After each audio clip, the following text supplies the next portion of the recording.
Hello students. आज पुनः आप नए वीडियो के साथ आज चर्चा करेंगे NO2 नाइट्राइट की। इसको हम नाइट्राइट के नाम से जानते हैं, NO2 नाइट्राइट कहते हैं। और जब इसका दूसरा नाम अपन करेंगे नाइट्रो, तो इसको हम नाइट्रो ही देते हैं। कब देते हैं? जब हम आइसोटोप करेंगे।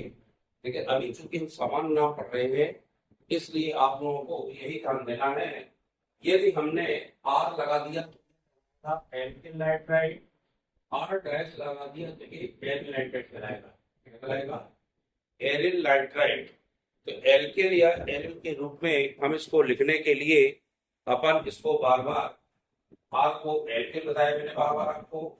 आर डैश यदि आता है तो वह एरिल कहलाता है। इस तरह से एल्किल या एरिल नाइट्राइड के रूप में हम सूत्रों को लिखते हैं। अब मान लीजिए हमने यहाँ लिख दिया CH3, तो आपने देखा बिल्कुल आसान है। CH3 को चूंकि मैथिल पढ़ते हैं तो मैथिल नाम आएगा। NO2 नाइट्राइड पढ़ते हैं तो इसका नाम बन जाएगा मैथिल नाइट्राइड। या इसी क्रम में लिखेंगे C2H5 NO2, तो इसको पढ़ेंगे एथिल नाइट्राइड। क्या पढ़ेंगे? Ethyl nitride. अंत में टा लगाना है, टा नहीं लगना है। टा तक लगता है जब एन भर लगता है, इसमें सिर्फ टा लगेगा तो एथिल नाइट्राइड होगा। C3H7NO2 करेंगे तो इसको प्रोपिल नाइट्राइड कहेंगे। क्या कहेंगे? Propyl nitride. यदि हम C4H9NO2 कहेंगे तो इसको हम ब्यूटिल नाइट्राइड कहेंगे। क्या कहेंगे? Butyl nitride. और यदि हमने C6H5 यानी बेंजीन लगा दिया और NO2 लिख दिया, इसको बेंजिल या फेनिल नाइट्राइड के नाम से जानते हैं। यानी सिर्फ आप ये जान जाइए NO2 लगेगा तो ये आपका नाइट्राइड कहलाता है।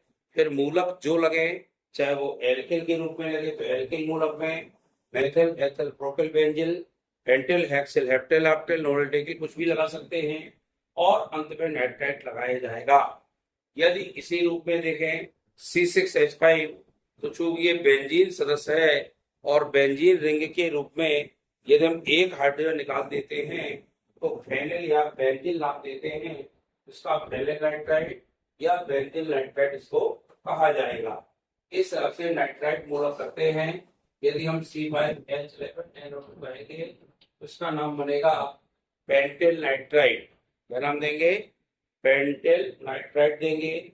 इस हिसाब से बात करें नाइट्राइड की, तो एल्किल नाइट्राइड के रूप में हम एल्किल मूलक के रूप में आर और एरिल मूलक के रूप में देखें तो आर डैश लगाते हैं। इस तरह से ये नाइट्राइड समूह को अपन लिखते हैं। तो ये सभी को हो गया होगा ये नाइट्राइड वाला, जिसको नोट कर लें और पूरे आप डेकिल नाइट्राइड तक बनाएं और बना करके हमको कमेंट करके दिखाएं, कमेंट करके बताएं कि नाइट्राइड समूह होता है क्रियात्मक समूह के रूप में। आगे अपन चलते हैं नाइट्राइड के बाद सीधे एस्टर में चले। हमने बताया था RCOR होता है एस्टर। क्या होता है? एस्टर होता है।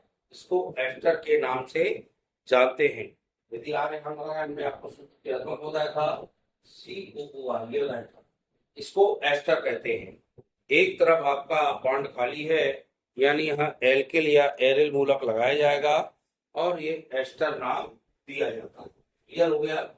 अब मान लीजिए हमने यहाँ पे CH3 COO और यहाँ भी CH3 लिख दिया। ये आप देख रहे हैं COO है। सिंगल O होता तो एसीटोन बन जाता है या डाई मेथिल कीटोन बन जाता। डाई मेथिल कीटोन जो मैंने आपको पढ़ाया था। लेकिन चूंकि यह है COO लगा है तो यह एस्टर के रूप में होता है। ये बता दूं मैं आपको HCl3CO कहलाता है एसीटेट। क्या कहलाता है? एसीटेट। इसी तरह C5CH2 लिखेंगे तो इसको फॉर्मेट के नाम से जानते हैं। C6H5CO लिखेंगे तो इसको बेंजोएट के नाम से जानते हैं। किस नाम से? बेंजोएट। लिख लीजिए HCOO आएगा तो फॉर्मेट कहलाता है। CH3COO आएगा तो एसीटेट कहलाएगा। C6H5CO आएगा तो ये बेंजोएट कहा जाएगा। अब आगे आता है किसी रूप में सूत्र के, जैसे हमने ये लिख दिया एसीटेट कहलाएगा, तो किनारे में लगा है मेथिल, क्या लगा है, मेथिल, तो इसको मेथिल नाम देंगे और एसीटेट दे देंगे, तो नाम इसका बन जाएगा मेथिल एसीटेट। क्या नाम बन जाएगा, मेथिल एसीटेट इसको कहेंगे। ये क्योंकि मेथिल मूलक लगा है और एसीटेट लगा है, तो इसको हम मेथिल एसीटेट कहेंगे। क्या कहेंगे, मेथिल एसीटेट। इसी तरह से बेंजोएट लगा है, अब मान लीजिए हमने यहाँ C6H5 COO C2H5 पर दिया, तो उस तरफ आपका लगा है एथिल, लगा है एथिल, उस तरफ लगा बेंजोएट, तो इसको हम कहेंगे एथिल बेंजोएट। क्या कहेंगे, एथिल बेंजोएट, ये बेंजोएट के नाम से जाना जाता है। यह C6H5 इस तरह से कोई भी आ जाए, मान लीजिए हमने CH3 C2CH5 और CH3 कह दो, तो ये आपने देखा एसीटेट लगा है, इस तरफ एथिल लगा है, इसको कहेंगे एथिल एसीटेट। क्या कहेंगे, इसको कहेंगे, नाम लिखिए इसका एथिल एसीटेट, मैं लिखे दे रहा हूं ताकि आपको डाउट ना हो। इसको कहेंगे एथिल एसीटेट, इसके नाम लिख लीजिए एथिल एसीटेट। मान लीजिए हमने कह दिया CH3CO और यहाँ करते हैं CH3, ये मेथिल है और HCO को फॉर्मेट कहते हैं, इसका नाम बन जाएगा मेथिल फॉर्मेट। क्या बन जाएगा, मेथिल फॉर्मेट बन जाएगा। इस तरह से इनके नामकरण हम करते जाते हैं, और कोई भी नाम आए आप करके दिखाइएगा, इनको बार बार करें। हमने यहाँ से COO C2H5 लिख दिया, CH3 COO C6H5 लिख दिया, और मान लेते हैं यहाँ पे मान लो C2H5 COO और C2H5। अब ये C2H5 CO लगा है, तो इसको चूंकि कार्बन की संख्या यहाँ पे 3 आ रही है, इसको प्रोपियोनेट पढ़ते हैं, इसका नाम बनेगा एथिल प्रोपियोनेट। क्या कहेंगे, एथिल प्रोपियोनेट, ये प्रोपियोनेट के नाम से जाना जाएगा। इसको क्या कहेंगे, मेथिल बेंजोएट। क्या कहलाएगा, इनके नाम लिख लीजिए, मेथिल बेंजोएट। इसे क्या कहेंगे, एथिल फॉर्मेट। इनके नाम लिखिए, जितने नाम लिखेंगे उतने ही आपसे बनेंगे। इस तरह से आप इनको बनाते जाइए और इनके नाम लेते हैं। सबके नाम आपको रटने की कहीं आवश्यकता नहीं है। यदि आपको मूलक पता है और क्रियात्मक समूह का नाम पता है, तो बड़े आसानी से आप उनके नाम लिख सकते हैं। इनको नोट कर लीजिए सब लोग। पहले तो नोट कर लो, ये HCO को फॉर्मेट कहते हैं, C6H5CO लगेगा तो ये बेंजोएट कहलाएगा, और CH3CO लगेगा तो ये एसीटेट कहलाएगा। 3 चीजें आपसे बनने लगेगी तो आगे बना लोगे। और C2H5CO लगेगा तो प्रोपियोनेट कहलाएगा, है ना, क्योंकि कार्बन की संख्या देखना है। यदि हमने यहाँ पे कार्बन की संख्या देख रखी है तो प्रोपियोनेट बनेगा, ब्यूटियोनेट बनेगा, कोई भी आए को बढ़ाते चले जाएंगे।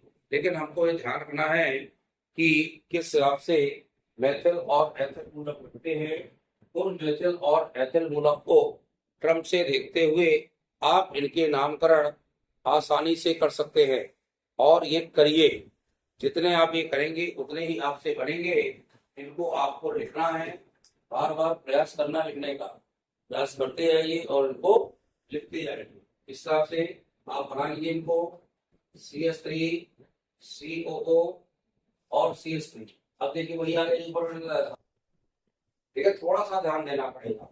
मैंने यहाँ कह दिया HCOO और यहाँ कर दें C6H5, फिर वही आ गए। देखिए क्या मतलब हुआ, ये कहलाएगा बेंजील फॉर्मेट या फेनिल फॉर्मेट कहलाएगा, क्योंकि HCO को फॉर्मेट नाम देते सामने लिखा है। इनको नोट कर ले, HCOO फॉर्मेट के नाम से, CH3COO एसीटेट के नाम से, और C6H5CO बेंजोएट के नाम से जाने जाते हैं। इस हिसाब से इनको हमें नामकरण करना है और नाम देते जाना है। ये आप एस्टर पढ़ेंगे, ये एस्टर कहलाते हैं। क्लियर हो गया? तो एस्टर को नोट कर लेगा, एक क्रियात्मक समूह। और इससे सूत्रों को तैयार करें, सूत्र बनाएं, अपने आप सूत्रों के नाम लिखें, नाम लिख के इनको बार बार देखें, प्रयास करें बनाने का, और जो न बने उसको कमेंट में पूछते जाए, है ना। तो इस तरह से आप इनको देखते जाइए। अब बात आता है एस एच। मैंने आपको पढ़ाया था एस एच को पढ़ते हैं थायो एल्कोहल। जब हमने OH पढ़ाया था तो वो पढ़ाया था आपको एल्कोहल, लेकिन इसमें एस एच लगा है, ये थायो एल्कोहल के नाम से जाना जाता है। एस याद रखना का मतलब थायो बन गया, एस मीन्स थायो, एस थायो एल्कोहल। तो यहाँ पे CH3 CH लिखे SH लिखेंगे, C2H5 SH लिखेंगे, C6H5 SH लिखेंगे, या C3H7 SH लिखेंगे, C4H9 SH लिखेंगे। कल से देख लीजिए इनके नाम सबके। पहला चूंकि मैथिल लगा है, SH लग गया तो थायो बन गया, तो पहले का नाम बनेगा मैथिल थायो एल्कोहल। नोट करिए इनको, पहले का नाम क्या बनेगा? मैथिल थायो एल्कोहल। दूसरे का नाम लिखिए, चूंकि एथिल मूलक लगा है, इसका बनेगा एथिल थायो एल्कोहल। क्या बनेगा? एथिल थायो एल्कोहल। C6H5 को लिख लीजिए फेनिल थायो एल्कोहल, ये फेनिल है। थायो चूंकि लगा, OH लग जाता तो फिनोल बन जाता, फेनिल एल्कोहल, लेकिन चूंकि इसमें SH लगा है तो थायो नाम डालते हैं। अगला है थायो एल्कोहल, इसका नाम क्या बनेगा? वो के लिए जोड़ा है, ये चूंकि थायो एल्कोहल का तो ऊपर लिखा है, थायो जोड़कर एल्कोहल लिख दीजिए, कुछ नहीं करना आपको। इसका क्या लिखो? चूंकि मैथिल मूलक लगा है, यहाँ मैथिल लिखोगे, मैथिल के बाद थायो लिखोगे, और थायो के बाद यहाँ एल्कोहल लिखोगे। मैथिल थायो एल्कोहल, ये चूंकि एथिल लगा है, क्या लिखेंगे? एथिल थायो एल्कोहल, ये एथिल थायो एल्कोहल है। इस हिसाब से इसको बेंजीन थायो एल्कोहल या फेनिल, फेनिल भी कह सकते हो, बेंजीन या फेनिल। और अंत में चूंकि एसएच लगा है, उसको हम थायो एल्कोहल के नाम से ही काटेंगे। अंत में जो BC4H9 इसको क्या कहते हैं? ब्यूटिल। ब्यूटिल लिख के क्या लिखोगे? वही थायो और अल्कोहल। इस हिसाब से हम इसको नामकरण करते जाते हैं, नामकरण करेंगे और इनको आसानी से देखेंगे, तो निश्चित रूप से मुझे आसार है कि आपसे ये नामकरण बड़े आसानी से इनके नाम लिख लोगे। कोई भी सूत्र है उस सूत्र आप आसानी से बना लोगे। आगे जो आने वाला है वह टिपिकल आएगा, और टिपिकल आएगा तो वो आपको अच्छे से देखना पड़ेगा। वो चूंकि IUPAC नाम पढ़ेंगे तो IUPAC नाम कैसे पढ़ते हैं वो बात बताएंगे। अभी मात्र मैं आपको साधारण नाम से बता रहा हूँ, ये साधारण नाम आपको पढ़ना है। ये कहलाते हैं थायो, S के साथ X लगेगा तो थायो एल्कोहल बनेगा। हम मान लीजिए सिर्फ S लगेगा, जैसे मैंने दोनों तरफ दो बताया था और दोनों खाली, उसको पढ़ाया था आपको ईथर। क्या पढ़ाया था? ईथर। अब मैं S की तरफ खाली कर दूंगा तो ये कहलाएगा आपका थायो। क्या कहलाएगा? थायो ईथर कहलाएगा। थायो ईथर के रूप में चले तो थायो ईथर कैसे बनाएंगे? कहीं पर भी कोई मूलक लगाओ, थायो नाम देना है। मान लीजिए इस तरह मैंने CH3 कर दिया, S और CH3 कर दिया, C2H5 S और यहाँ CH3 कर दिया, जहां कर दिया C6H5 S और CH3 कर दिया, CH3 S और यहाँ C3H7 कर दिया। मान लीजिए हमने C2H5 S और C2H5 कर दिया, और साइड में लिख दिया। ध्यान दें, पहला क्या है? दोनों तरफ CH3 लगा है। जब दोनों तरफ CH3 लगा होगा तो इसको डाई पढ़ते हैं ना, मैंने इसको बताया था डाई मेथिल थायो ईथर। पहले का नाम क्या बनेगा? नाम नोट करिए, डाई डाई मेथिल, चूंकि मेथिल दो लगे हैं, और S को पढ़ते हैं थायो, डाई मेथिल थायो ईथर। इसका छोटा मूलक पहले आएगा मेथिल, बड़ा मूलक बाद में एथिल, थायो जोड़ दो और ईथर जोड़ दो। यहाँ O होता तो हो जाता मेथिल एथिल ईथर, लेकिन S लगा है तो थायो ईथर कहलाता है। इसमें क्या है? मेथिल छोटा मूलक है ना, पहले मेथिल लिखोगे, फिर बेंजीन या फेनिल लिखोगे, फिर यहाँ थायो लिखोगे और ईथर लिखोगे। मेथिल बेंजील थायो ईथर, ये चूंकि मेथिल लगा पहले, मेथिल प्रोपिल थायो ईथर, थायो ईथर आ गए। ये चूंकि दोनों एक से लगे हैं, एक से मतलब पीछे डाई नाम देते हैं, डाई एथिल थायो ईथर। इसी तरह मान लो हमें C6H5S और C6H5 दोनों फेनिल लेना, डाई फेनिल कह दो और डाई मेथिल कह दो, कुछ भी कह सकते हो, डाई बेंजील कह दो, डाई फेनिल कह दो, और यहाँ लगेगा थायो और ईथर। इस तरह से इनके नाम बनाइए। यदि हमारा एस की तरफ दोनों तरफ खाली है तो इसको हम थायो नाम देते हैं और ये थायो ईथर कहलाते हैं।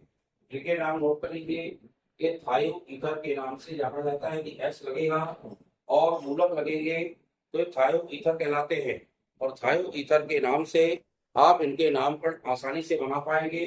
नामकरण इनके बनाइए और वीडियो को आपको अच्छा लगे तो लाइक शेयर करिएगा और चैनल को सब्सक्राइब करें ताकि आपको इस तरह के बार बार नई वीडियो मिल सके और आसानी से आप वीडियो को देख सकें। तो आप इस तरह से वीडियो देखते जाइए और चैनल को सब्सक्राइब जरूर करते जाइए।